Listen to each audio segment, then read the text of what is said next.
இன்றைக்கி மணக்க மணக்க காளான் பிரியாணி தான் செய்ய போகிறோம். அதுக்கு வந்து ஒரு கப் பாஸ்மதி ரைஸ் நல்லா கழுவிட்டு ஊற வச்சிடலாம் ஒரு 10 நிமிஷம்.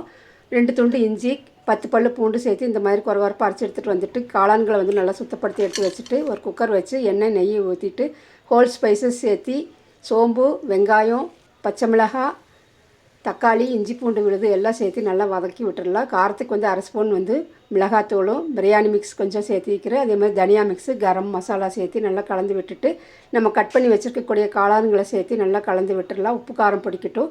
இப்போ வந்து ஒரு கைப்பிடி அளவு மல்லி இலைகளையும் ஒரு கைப்பிடி அளவு வந்து புதினா இலைகளையும் சேர்த்து நல்லா வதங்கின பிறகு நம்ம கழுவி வச்சுருக்கக்கூடிய பாஸ்மதி ரைஸ் வந்து ஆட் பண்ணிக்கலாம். ஜென்டிலாக மிக்ஸ் பண்ணி விட்டுட்டு தேவையான அளவு தண்ணி ஊற்றிட்டு உப்பு பார்த்து போட்டுக்கிட்டு நல்லா கொதி வரணும். இந்த மாதிரி கொதி வந்த பிறகு நம்ம லிட்டு போட்டு மூடி வச்சிடலாம்.